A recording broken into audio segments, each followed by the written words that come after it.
আমি প্রত্যেক সবসময় একটা কথা বলি, সেটা হচ্ছে গণিতে পারদর্শিতা অবলম্বন করতে হলে বেশি থেকে বেশি গণিতের চর্চা করতে হবে।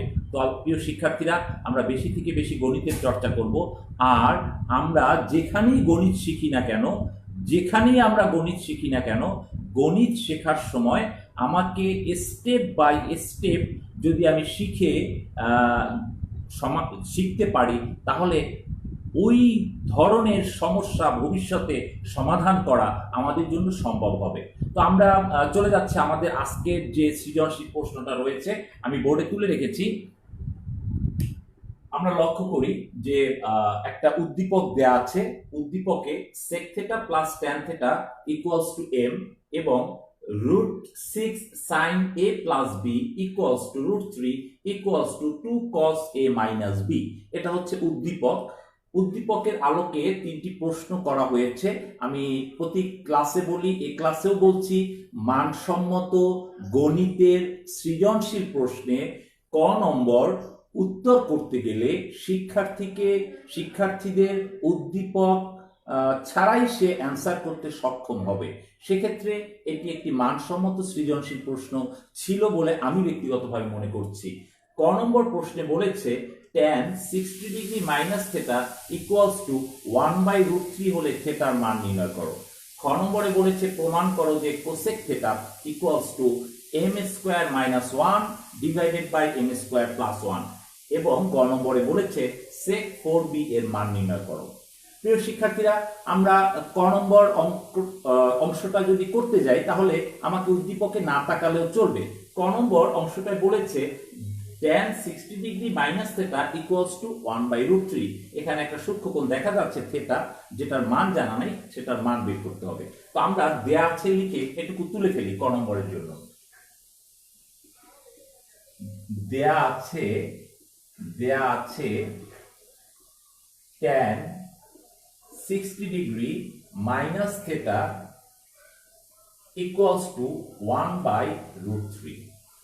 প্রিয় শিক্ষার্থীরা, খেয়াল করো, আমি আমার ব্যক্তিগত দ্বিতীয় ক্লাস যেটি আপলোড দিয়েছিলাম, সেখানে ত্রিকোণমিতিক বিভিন্ন কোণের মান নির্ণয়ের একটা টেকনিক্স বা ট্রিক্স আমি তোমাদেরকে শিখিয়ে দিয়েছিলাম এবং আমি বলেছিলাম যে তোমরা যদি সাইন এবং ট্যানের মানটা ট্রিক্স মনে না করেও যদি সাইন এবং ট্যানের মানগুলো যদি মনে রাখি, তাহলে আমাদের বাকি অনুপাতের মানগুলো মনে রাখা সম্ভব হবে এবং এগুলো আমাদের খুবই প্রয়োজন। তো আমরা দেখো, বাম পাশে রয়েছে tan 60 degree minus theta, that means ট্যানের সাথে কোনো একটা সূক্ষ্মকোণ রয়েছে। আমরা জানি সাইন কস ট্যানের সাথে সূক্ষ্মকোণ থাকে, তো কোনো একটি সূক্ষ্মকোণ রয়েছে যার মান হচ্ছে 1/√3। দ্যাট মিন্স হচ্ছে আমাকে এই ট্যানের যে মানগুলো রয়েছে সেখানে 1/√3 কোথায় রয়েছে, ট্যান কত ডিগ্রি মান 1/√3, সেটা আমাকে স্মরণে আনতে হবে। তো দেখো, আমি বলছি ট্যানের যে মানগুলো রয়েছে স্মরণ আছে কিনা। ট্যানের মানগুলো হচ্ছে 0, 1/√3, 1√3 অসংজ্ঞায়িত। দ্যাট মিন্স হচ্ছে ট্যান 0 ডিগ্রির মান 0, ট্যান 30 ডিগ্রির মান 1/√3। তার মানে আমরা √3 না লিখে আমরা কি লিখতে পারি বলো? আমরা √3 না লিখে লিখতে পারি tan 30 ডিগ্রি। তো আমরা সেটাকে লিখে ফেললাম, tan 60 ডিগ্রি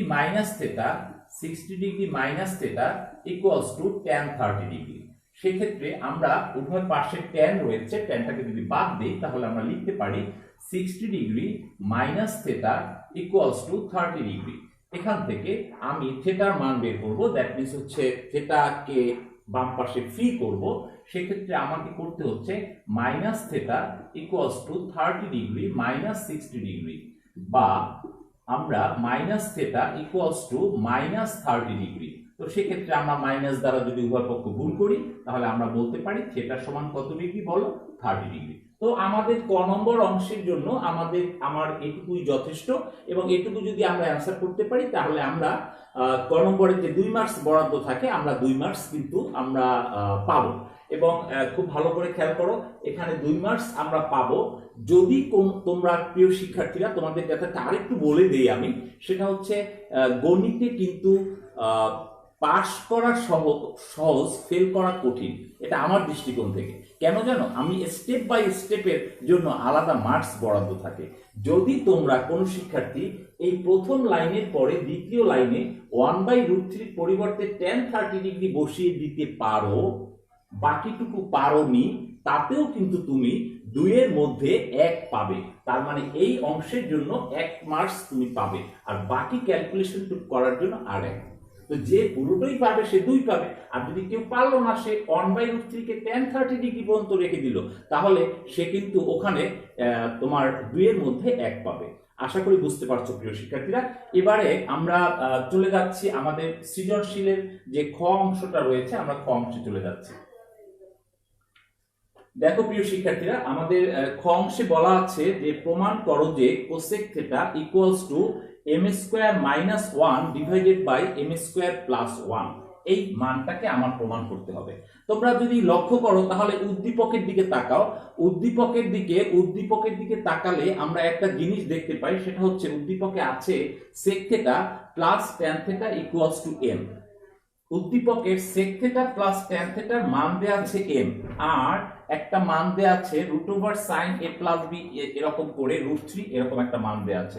তো আমরা যদি লক্ষ্য করো, দেখো তাহলে sec theta plus tan theta equals to m, এই অংশের সাথে খ নম্বর অংশের যে মানটা চেয়েছে cosec theta equal to m² - 1 divided by m²+1, তাহলে রিলেটেড হচ্ছে খ নম্বর অংশের সাথে উদ্দীপকের প্রথম অংশ। তো আমরা কি করব? আমরা খ নম্বর অংশটা করতে গিয়ে উদ্দীপকের sec theta plus tan theta equals to m মানটা লিখে ফেলবো। তো আমরা খ নম্বর অংশ শুরু করছি প্রিয় শিক্ষার্থীরা। লক্ষ্য করো, দেয়া আছে sec theta plus tan theta, sec theta plus tan theta equals to m। তো আমার এখান থেকে কোথায় যেতে হবে বলো? কোসেক থিটায় যেতে হবে। তো আমরা যদি এখানে যাই তাহলে লক্ষ্য করো, sec কে আমরা কি লিখতে পারি? sec কে আমরা লিখতে পারি, আমরা জানি যে sec হচ্ছে cos এর উল্টা। স্মরণ আছে কিনা দেখো, আমরা দেখিয়েছিলাম sec ইকুয়ালস টু 1/cos। তার মানে sec এবং cos পরস্পর বিপরীত, তার মানে আমরা sec কে লিখতে পারি sec ইকুয়ালস টু 1/cos। তো আমরা sec থিটা কে লিখতে পারি 1/cos থিটা। আমরা লিখে ফেললাম 1/cos থিটা। একইভাবে দেখো tan থিটা আছে, আমরা তোমাদেরকে দেখিয়েছিলাম যে tan পাওয়া যায় sin কে cos দিয়ে ভাগ করলে। দ্যাট মিন্স হচ্ছে আমরা tan সমান লিখতে পারি sin ডিভাইডেড বাই cos। আশা করি বুঝতে পেরেছো। তো আমরাও এখানে tan থিটার পরিবর্তে বসিয়ে যাব sin theta divided by cos theta. তো আমরা বসিয়ে গেলাম sin theta divided by cos theta equals to m। প্রিয় শিক্ষার্থীরা, আমরা কি করেছি?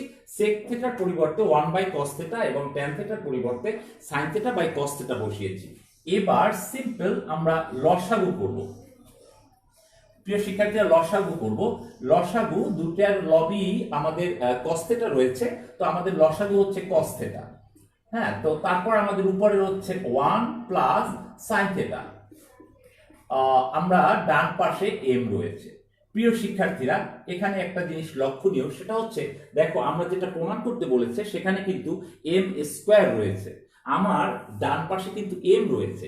তো m কে যদি m² রূপান্তরিত করতে হয়, দ্যাট মিন্স হচ্ছে আমাকে বর্গ করতে হবে। তো আমি বর্গ করলে উভয় পক্ষ বর্গ করতে হবে। তো আমি বর্গ করব। দেখো আমরা প্রত্যেকটা জায়গায় আমরা বর্গ লিখে দিই। দেখো 1 plus sin theta, 1 plus sin theta এর হোল স্কয়ার, আর নিচে cos থিটারও হোল স্কয়ার দিয়ে দিলাম, cos থিটা এর আমরা হোল স্কয়ার দিয়ে দিলাম ইকুয়ালস টু, যেহেতু উভয় পক্ষ বর্গ করছি তো ডান পাশে দিলাম m²। আমরা একটু সাইড নোট হিসেবে তুলতে পারি, উভয় পক্ষ বর্গ করে। প্রিয় শিক্ষার্থীরা, লক্ষ্য করো আমরা উভয় পক্ষ বর্গ করেছি। এবার আমরা দেখো, আমরা এরকম একটা সমস্যা গতকালকে সমাধান করেছিলাম। আমরা দেখো কি লিখতে পারি, কোন একটা জিনিসের হোল স্কয়ার মানে হচ্ছে ওই জিনিসটা দুইবার গুণ। দ্যাট মিন্স হচ্ছে 1 plus sin theta, 1 plus sin theta into 1 plus sin theta. আর নিচে দেখো cos থিটার হোল স্কয়ার, এটাকে আমরা লিখতে পারি cos স্কয়ার থিটা। তো আমরা নিচে লিখলাম cos square theta equals to, ডান পাশে m² ছিল তো m² রেখে দিলাম। এবার একটু লক্ষ্য করো, দেখো আমরা উপরে যেটা আছে আমরা সেটাই লিখে দিচ্ছি, 1 plus sin theta, 1 plus sin theta into 1 plus sin theta রেখে দিলাম। আর নিচে cos স্কয়ার, cos এর বর্গ সমান হচ্ছে আমরা জানি যে sin এর বর্গ প্লাস cos এর বর্গ ইকুয়ালস টু 1। দ্যাট মিন্স আমরা সেখান থেকে বলতে পারি cos এর বর্গ হচ্ছে 1 মাইনাস sin এর বর্গ। আমরা এখান থেকে কি লিখতে পারি বলো? cos এর বর্গ ইকুয়ালস টু 1 মাইনাস sin এর বর্গ। তাহলে আমরা cos স্কয়ার থিটা সেটার পরিবর্তে আমরা লিখতে পারি 1 minus sin square theta, 1 minus sin square theta equals to m square. প্রিয় শিক্ষার্থীরা লক্ষ্য করো, এরকম একটা অঙ্ক কিন্তু আমরা সমস্যা গতকালকেও করেছিলাম। এবার আমরা এখান থেকে কি লিখতে পারি? উপরে যা আছে লবে আমরা সেটাকে রেখে দিব, বা 1 plus sin theta 1 plus sin theta একই সাথে রেখে দিলাম 1 প্লাস sin থিটা। লক্ষ্য করো প্রিয় শিক্ষার্থীরা, নিচে রয়েছে 1 minus sin square theta, 1 minus sin square theta. এটাকে আসলে আমরা এটা লিখতে পারি 1 এর হোল স্কয়ার মাইনাস sin থিটার হোল স্কয়ার। এটা আমরা কিন্তু লিখতে পারি। হ্যাঁ, এটা যদি লিখতে পারি তাহলে আমরা এটা দেখো দুইটা জিনিসের বর্গের অন্তর, দুইটা জিনিসের বর্গের অন্তর, তার মানে হচ্ছে ওই জিনিস দুইটার যোগফল একবার গুণ ওই জিনিস দুইটার বিয়োগফল। দ্যাট মিন্স হচ্ছে 1 plus sin theta into 1 minus sin theta. তো আমরা এরকম এইরকম আমরা যদি লিখি তাহলে নিচে লিখতে পারি 1 plus sin theta into 1 minus sin theta equals to m square. প্রিয় শিক্ষার্থী, আশা করি বুঝতে পেরেছো, উপরে যা ছিল তাই লিখেছি, আর নিচে আমরা এইভাবে করে যে এখানে a square minus b square, যেটাকে আমরা যেভাবে আমরা স্মরণ রাখি ওভাবে করে আমরা a plus b into a minus b লিখেছি। এবার লক্ষ্য করো প্রিয় শিক্ষার্থীরা, আমরা এখান থেকে একটা অংশ আমরা কেটে দিতে পারছি, 1 plus sin theta 1 plus sin theta কেটে দিলাম। তো বাকি যে জিনিসটা থাকে সেটা লিখে ফেলি, 1 plus sin theta divided by 1 minus sin theta equals to m square। লক্ষ্য করো প্রিয় শিক্ষার্থীরা, গতকালকে আমি বলেছিলাম এরকম কোনো পরিস্থিতি কোনো সমস্যা যদি এসে যায় তখন আমরা একটা টেকনিক ফলো করব, সেটা হচ্ছে যোজন বিয়োজন, তার মানে ছোট করার জন্য। তো আমরা এটাকে যোজন বিয়োজন করব। তো যোজন বিয়োজন গতকালকেও বুঝিয়েছি, সেটা কি আমরা লব এবং হর যোগ করে উপরে লিখব এবং লব থেকে হর বিয়োগ করে নিচে লিখব। লব এবং হর যোগ করে আমরা উপরে লিখবো, লব থেকে হর বিয়োগ করে নিচে লিখবো। এটাকে বলা হচ্ছে যোজন বিয়োজন। তো আমরা সেরকম যদি করি তাহলে কি দাঁড়ায় লক্ষ্য করো, লব লিখলাম আগে 1 প্লাস sin থিটা, দেখো আমরা লব লিখেছি, প্লাস আমরা হর লিখবো, সেটা উপরে লিখবো, প্লাস হর লিখলাম 1 মাইনাস sin থিটা। আর নিচে কি করব, লব আগে লিখে হরকে বিয়োগ দিব। তো লব ছিল 1 প্লাস sin থিটা, লিখে দিলাম লব 1 প্লাস sin থিটা। মাইনাস দিয়ে যখন হর লিখবো তখন হরের মাইনাস কিন্তু কি হয়ে যাবে বলো, প্লাস হয়ে যাবে। তাহলে 1 plus sin theta equals two, প্রিয় শিক্ষার্থীরা m স্কয়ারের নিচে কিন্তু একটা লব 1 রয়েছে। তো আমরা যদি বলি 5 কে যোজন বিয়োজন করব, তার মানে কি হচ্ছে বলো, 5 প্লাস 1 ডিভাইডেড বাই 5 মাইনাস 1। কেন? 5 এর নিচে একটা কি আছে বলো, 1 আছে। তো আমরা m স্কয়ার কে যোজন বিয়োজন করলে কি হচ্ছে, m square plus 1 divided by m square minus 1। তো আমরা এক্ষেত্রে কি করলাম, আমরা এক্ষেত্রে যোজন বিয়োজন করলাম। আমরা সাইড নোট দিয়ে দেই, যোজন বিয়োজন করে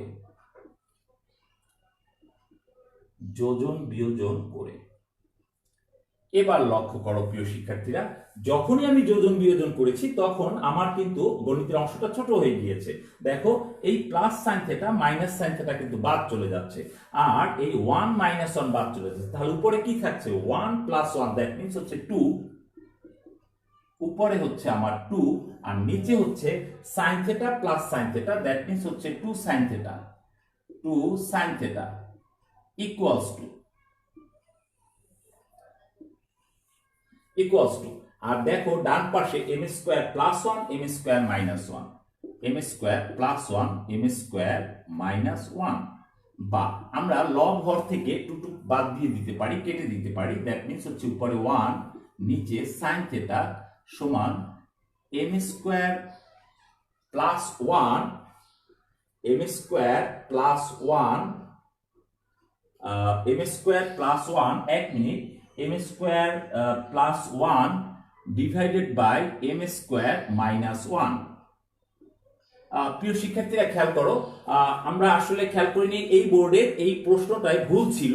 এই বোর্ডের এই প্রশ্নটায় প্রমাণ করতে রাজশাহী বোর্ড 2020 সালের যে প্রশ্নটা এসেছে সেখানে এখানে মাইনাস দেয়া আছে, নিচে প্লাস দেয়া আছে। দেখো আমরা কিন্তু করতে গিয়ে উপরে প্লাস পাচ্ছি, তাহলে আমরা করতে গিয়ে যেটা পাবো সিস্টেমেটিক সেটাই হবে সঠিক। তাহলে প্রশ্নে ভুল ছিল, পরবর্তীতে যদিও এটা দেয়া হয়েছে যেটা ভুল ছিল। দেখি আমরা কি পাচ্ছি। তো আমরা লিখতে পারি 1/sin মানে কি কোসেক, তাহলে আমরা লিখতে পারি কোসেক থিটা সমান m square plus 1 divided by m square minus 1। দেখো আমাকে কিন্তু প্রমাণ করতে বলা হয়েছে কোসেক থিটা, তো কোসেক থিটার মান আমি সিস্টেমেটিক করে আমি পেয়েছি m square plus 1 divided by m square minus 1। তার মানে এই যে প্রশ্নের মধ্যে যেটা ছিল সেটা কিন্তু ভুল ছিল। হ্যাঁ, পাবলিক পরীক্ষায় এই প্রশ্নটা কি ছিল? ভুল ছিল। অতএব এরকম যদি কখনো হয়, ভুল হতেই পারে, বোর্ডের প্রশ্নে যদি ভুল হয়ে যায়, আমি সিস্টেমেটিক করে যে পর্যন্ত উত্তর আসবে সে পর্যন্ত আমি উত্তর দিয়ে আসবো। এটাও কিন্তু মনে রাখতে হবে প্রিয় শিক্ষার্থীরা, আমি যে পর্যন্ত আমি সিস্টেমেটিক করে যে উত্তরটা পাবো সেটাই দিয়ে আসবো, তাতেই আমি ফুল নম্বর পাবো। আশা করি বুঝতে পেরেছ ক নম্বর। এবার আমরা চলে যাই আমাদের সৃজনশীল প্রশ্নের সর্বশেষ যে অংশটা গ নম্বরের জন্য। প্রিয় শিক্ষার্থীরা লক্ষ্য করো, আমরা গ নম্বরের জন্য ভালো করে লক্ষ্য করব। গ নম্বর অংশে যে কথাটা বলা আছে সেটা হচ্ছে sec 4b এর মান নির্ণয় করো। দ্যাট মিন্স হচ্ছে আমি এই b কোথায় পাবো? sec তো পাওয়া যাবে, b কোথায় পাবো? দেখো উদ্দীপকের b কোথায় আছে।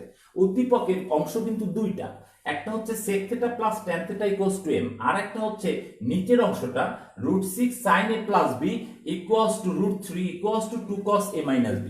দ্যাট মিন্স হচ্ছে আমি এই অংশটার মধ্যে বি কোণ রয়েছে, সূক্ষ্মকোণ। তো আমি এই নিচের অংশটা দিয়ে আমরা কাজ শুরু করব। তো আমরা দেয়া আছে লিখে নিচের অংশটা শুরু করি। দেখো প্রিয় শিক্ষার্থীরা, দেয়া আছে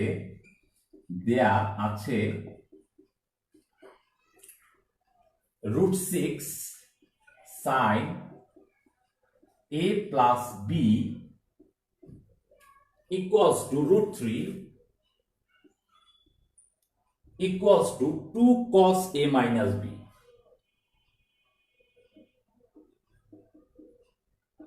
প্রিয় শিক্ষার্থীরা খেয়াল করো, তিনটা জিনিস সমান, একটা রাশি √3, এইটা তিনটা জিনিস সমান থাকা মানে হচ্ছে এরা প্রত্যেকের সমান।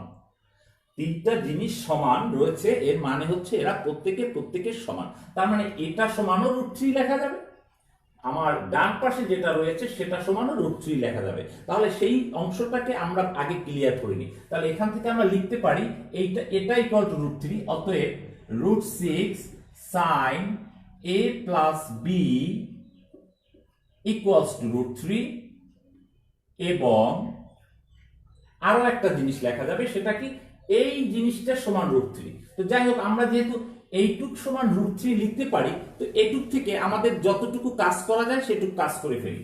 লক্ষ্য করো প্রিয় শিক্ষার্থীরা, এই লাইন থেকে আমরা কি লিখতে পারি?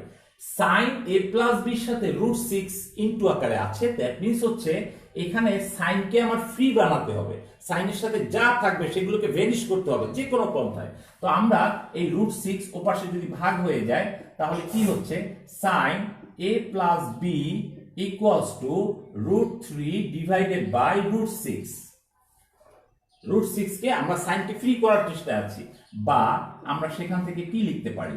sin a plus b equals to, প্রিয় শিক্ষার্থীরা লক্ষ্য করো, আমি এইটাকে √3/√6 কে এখানে করছি, তাহলে তুমি বুঝবে √3 এটাকে আর ছোট করা যাচ্ছে না, আর √6, তো আমরা √3 কে ছোট করতে পারছি না, কিন্তু √6 কে কিন্তু আমরা লিখতে পারছি √2 ইনটু √3। √3 কে ছোট করতে পারছি না, কিন্তু √6 কে আমরা লিখতে পারছি √2 ইনটু √3। দ্যাট মিন্স হচ্ছে এই √3 কেটে দিলে কত থাকে বলো? 1/√2। তাহলে √3/6 মানে কত বলো? 1/√2। তো আমরা √3/√6 কে আমরা কি লিখলাম? 1/√2। প্রিয় শিক্ষার্থীরা লক্ষ্য করো, সাইনের যে মানগুলো আমরা মনে রাখার চেষ্টা করেছিলাম সেটি হচ্ছে 0, 1/2 1/√2 √3/2 1। এটা হচ্ছে 0 ডিগ্রির মান, sin 30 ডিগ্রির মান, sin 45 ডিগ্রির মান, sin 60 ডিগ্রির মান আর sin 90 ডিগ্রির মান। তাহলে sin 45 ডিগ্রির মান হচ্ছে 1/√2। আমার যেহেতু 1/√2 এসেছে, তাহলে আমি 1/√2 না লিখে কি লিখতে পারি, sin 45 ডিগ্রি। ওকে, বা sin a plus b equals to sin 45 degree. দেখো আমরা sin কে যদি উভয় পক্ষ দিয়ে বাদ দিয়ে দিই তাহলে কি দাঁড়াচ্ছে a plus b equals to 45 degree. আমরা এটাকে একটা সমীকরণ আকারে লিখে দিলাম, 1 নম্বর সমীকরণ আকারে। প্রিয় শিক্ষার্থীরা দেখো, আবারও খেয়াল করো, সেটা হচ্ছে উদ্দীপক আমাকে বলেছিল 3টা জিনিস সমান, সেখান থেকে আমরা বুঝেছি যে প্রত্যেকের সমান। তো প্রথম 2টা সমান ধরে আমরা কিন্তু একটা মান পেয়েছি। এবার আমরা কি করতে পারি, যে তাহলে লাস্টের 2টাও সমান, লাস্টের 2টা সমান ধরে দেখি আমরা কি করা যায়। তাহলে লাস্টের 2টা কি আছে, √3 equals to 2 cos a minus b। তাহলে এটাকে আমরা যদি ঠিক মতো ঘুরিয়ে লিখি তাহলে কি লিখতে পারি, 2 cos a minus b equals to √3। আবার 2 cos a minus b equals to √3। তাহলে আমরা এইটা সমানও আমরা √3 লিখতে পারছি, আশা করি তোমরা বুঝতে পারছো। এখান থেকে আমরা cos কে ফ্রি করব, তার মানে ফ্রি করতে হলে আমাকে 2 সরিয়ে দিতে হবে। তো আমরা লিখতে পারি cos a minus b equals to √3 divided by 2। প্রিয় শিক্ষার্থীরা লক্ষ্য করো, cos এর মানগুলো কি আমরা শিখেছিলাম, sin এর মানগুলো ঘুরিয়ে দিলে cos এর মান পাওয়া যায়। তাহলে cos এর মান এখানে ছিল 1, এখানে ছিল √3/2, এখানে ছিল 1/√2, এখানে 1/2, এখানে 0। তাহলে দেখো cos এর মধ্যে √3/2, এই যে √3/2 এটা কত ডিগ্রির মান বলো, 30 ডিগ্রির মান। তাহলে আমরা লিখতে পারি বা cos a minus b equals to cos 30 degree. তো এখান থেকে আমরা যদি cos উভয় পক্ষ থেকে বাদ দিই তাহলে আমরা লিখতে পারি a minus b equals to 30 degree. আমরা প্রিয় শিক্ষার্থীরা এই সমীকরণটার নাম দিলাম 2 নম্বর সমীকরণ। আশা করি তোমরা 2টা সমীকরণ বুঝতে পেরেছো, সমীকরণ 2টা বের করা। এবার লক্ষ্য করো, আমাকে বলা হচ্ছে sec 4b এর মান 4b, তার মানে আমাকে b কোণের মানটা আমাকে বের করতে হবে। তো এই 2টা সমীকরণকে আমরা উপর নিচে যদি লিখি তাহলে কি দাঁড়ায়, দেখো a plus b equals to 45 degree, এটা ছিল আমাদের 1 নম্বর সমীকরণ। আর a minus b equals to 30 degree, এটা ছিল আমাদের 2 নম্বর সমীকরণ। প্রিয় শিক্ষার্থীরা লক্ষ্য করো, এখন আমরা এই 2টা সমীকরণকে যোগও করতে পারি, চাইলে আমার প্রয়োজনে বিয়োগও করতে পারি। আমি কোনটাকে করব, আমি যদি এই 2টা সমীকরণকে যোগ করি তাহলে b কাটাকাটি যায়, b থাকে না। আমার কিন্তু sec 4b মান বের করতে হবে, তার মানে b কোণের মানটা জরুরি। এজন্য আমি কি করব বলো, আমি যোগ করব না, আমি করব কি, বিয়োগ করব। তো আমরা এখানে যদি বিয়োগ করি, আমরা যে সিস্টেমে বিয়োগ করি, যে নিচের বিয়োগ করতে গেলে নিচে যে রাশিটা থাকে, সমীকরণটা থাকে, সেখানে সাইনের পরিবর্তন হয়। এর পূর্বে প্লাস ছিল, হবে মাইনাস, বি এর আগে মাইনাস ছিল, হবে প্লাস, 30 ডিগ্রির আগে আছে প্লাস, হয়ে যাবে মাইনাস। তাহলে আমরা কি করছি বলো, 1 থেকে 2 বিয়োগ করছি। তাহলে আমাদের a আর মাইনাসে এটা কাটা যায়, প্লাস b আর প্লাস b, দ্যাট মিন্স হচ্ছে কি plus 2b equals to 45 degree, আর এখানে কিন্তু মাইনাস 30 ডিগ্রি, দ্যাট মিন্স হচ্ছে কত ডিগ্রি বলো, 15 ডিগ্রি। তাহলে আমরা লিখলাম 15 ডিগ্রি। তো 2b ইকুয়ালস টু 15 ডিগ্রি বা b equals to 15 degree divided by 2, অতএব b ইকুয়ালস টু 7.5 ডিগ্রি। আমি পেলাম b এর মান। এখন আমাকে কি বলা হচ্ছে, দেখো আমাকে sec 4b এর মান বের করতে বলা হচ্ছে। তো sec 4b, অতএব sec 4b ইকুয়ালস টু, আসো sec আমি লিখলাম 4 লিখলাম ইনটু b এর কোণের মান কত, 7.5 ডিগ্রি, 7.5 ডিগ্রি। তাহলে sec 4 into 7.5 degree, that means হচ্ছে কত বলো, 4 ইনটু 7.5, তার মানে 4-এর সাথে 7.5 যদি আমরা গুণ করি তাহলে আমার হচ্ছে 30 ডিগ্রি। তাহলে আমরা লিখলাম sec 30 ডিগ্রি। প্রিয় শিক্ষার্থীরা লক্ষ্য করো, sec কার উল্টা, স্মরণ আছে কিনা? sec হচ্ছে cos-এর উল্টা। sec কার উল্টা বলো? cos-এর উল্টা। তাহলে sec 30 ডিগ্রির মান হবে cos 30 ডিগ্রির যে মান তার উল্টা। তো cos 30 ডিগ্রির মান হচ্ছে √3/2। তো sec 30 ডিগ্রির মান হবে কি বলো? 2/√3। ওকে, তাহলে আমরা লিখে ফেলছি 2/√3। তাহলে আমাকে sec 4b এর মান নির্ণয় করতে বলা হয়েছে। অতএব নির্ণেয় মান 2/√3। সম্মানিত অভিভাবক বৃন্দ, আপনারা যারা আমার এই ক্লাস দেখবেন এবং প্রিয় শিক্ষার্থীবৃন্দ, তোমরা যারা এই ক্লাস দেখবে, আমি লক্ষ্য করেছি ভিউয়ার্স সংখ্যা বাড়ছে দিন দিন। এজন্য যারা দেখছেন তাদেরকে আমার ব্যক্তিগত পক্ষ থেকে ধন্যবাদ। এবং আমি মনে করি যে আপনারা সম্মানিত অভিভাবকবৃন্দ, আপনারা আপনাদের সন্তানদেরকে যদি ক্লাসগুলো দেখান, আমার মনে হয় কিছুটা হলেও তারা উপকৃত হবে। আর প্রিয় শিক্ষার্থীবৃন্দ, তোমরা এই মুহূর্তে এই জাতীয় সমস্যাগুলো যত বেশি সমাধান করবে, তো আশা করা যায় তত বেশি তুমি গণিতে পারদর্শী হবে। ভবিষ্যতে সমস্যার সমাধান করতে তোমার সুবিধা বেগ পেতে হবে না, খুব সহজেই সমাধান করতে পারবে। তো এতক্ষণ যারা আমাদের সাথে ছিলেন বা এই ভিডিওটি পরবর্তীতে দেখবেন, সকলকে আমার ব্যক্তিগত পক্ষ থেকে ধন্যবাদ জানাচ্ছি এবং আশা করছি আগামী 3রা অক্টোবর দেশের সমগ্র শিক্ষা প্রতিষ্ঠানগুলো খুলে যাবে। আবার সেই পূর্বের ন্যায় আমরা বিদ্যালয়ে পাঠদান করতে পারবো, শিক্ষার্থীরা বিদ্যালয়ে পদচারণা করবে। আগামীকাল আমরা চেষ্টা করব, আমি ব্যক্তিগতভাবে অনুশীলনী 10 থেকে শুরু করতে। আমাদের ত্রিকোণমিতির একটা বিশেষ অংশ রয়েছে, অনুশীলনী 10। আমরা সেই অনুশীলনী 10 নিয়ে আলোচনা করার চেষ্টা করব, দূরত্ব উচ্চতা নিয়ে। ততক্ষণ পর্যন্ত সবাই ভালো থাকুন, সুস্থ থাকুন। আসসালামু আলাইকুম।